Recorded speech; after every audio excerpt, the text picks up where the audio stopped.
We are situated right next to the control tower at Dallas Love Field. And the parking lot for the control tower is adjacent to where our pods are.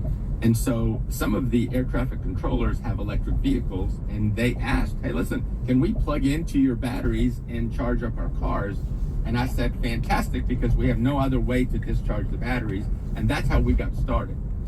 Fast forward to now, we actually have device charging stations in the terminal so that the flying public can charge their laptops and phones and whatever. We've actually had over 10,000 devices charged in the last 6 months since we've been up. And whatever leftover electricity goes back into the grid. Yeah, well, I also mentioned that more than 100,000 jets are in the air around the world every single day. What do you think the potential could be beyond Love Field? My hope is that every airport on the planet will have some of these pods somewhere on the field. This is the interesting thing about aircraft wind. It's exhaust.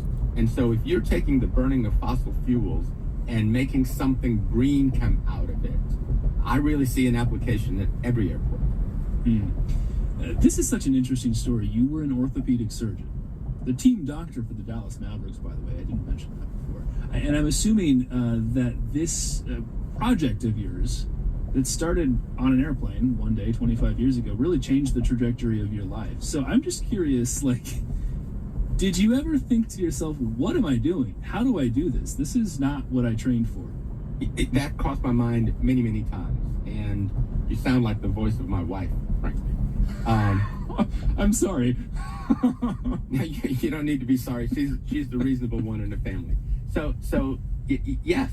So I never thought it would get to this point, to be honest with you. 25 years ago was an idea, and 15 years ago I did a patent search, and one experiment led to another, and here we are. And you said that I was a practicing orthopedic surgeon. I still am a practicing orthopedic surgeon. Wow. Dr. T.O. Suriel is founder and CEO of Jet Wind Power, collecting the exhaust off of jet airplanes at Dallas Love Field. Thank you so much, Doctor. Good to speak with you. Very good to speak with you. Thank you so much.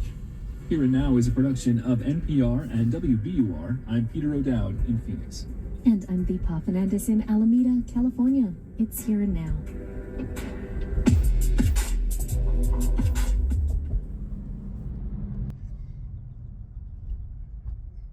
Grand afternoon. Happy Monday. I'm doing my little errands again today. Was listening to radio talk, and I enjoy that because all my topics come on talk radio while I'm running errands. One of my favorite topics is electric power, and how, as we are in year 2025, how I'm using more and more electric, self-sustainable power. It's a beautiful thing.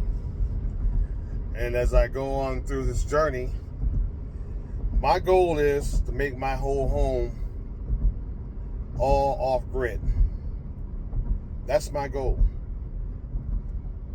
And I'm doing that a lot cheaper because I'm learning to build my own DIY solar generators myself, which will save me a whole lot of money instead of going out and buying the out the box company generators. I DIY and I build my own, and I'm enjoying that. I'm enjoying learning the process.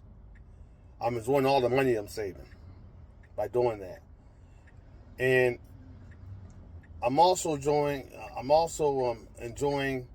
that if I have a problem with my DIY solar generators, that I can fix them myself. Because what I'm learning is that with the the self-made solar generators that are in the box that made by the manufacturers, if they break down, a lot of people are saying they're having a hard time getting them fixed from the companies that make them, and that's a real big problem. And I want to talk about tariffs too. I think what the President Trump's doing with the tariffs is a very good thing for our huge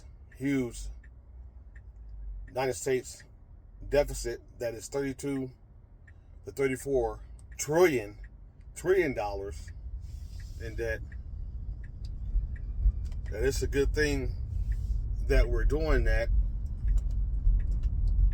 but at the same time,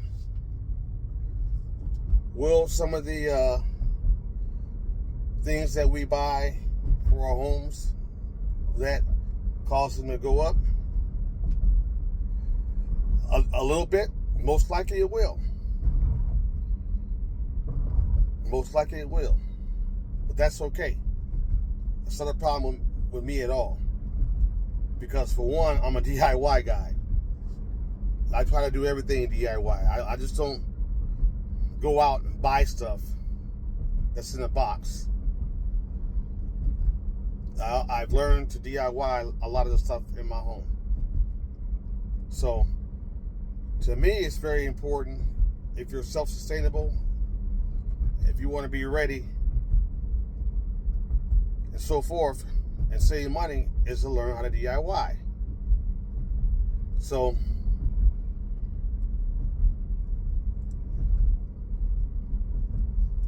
as we go on in 2025, with all the politics and all the things that we're dealing with, we as Americans have to stop being constant consumers and not learning how to fix stuff ourselves. Most Americans are just consumers. We don't know how to fix anything. And other countries are benefiting off that. So, as I continue on my little errands here, I want you guys to think outside the box and stop just spending your money on products that you can build yourself and save a whole lot of money. So, with that, have a nice Monday.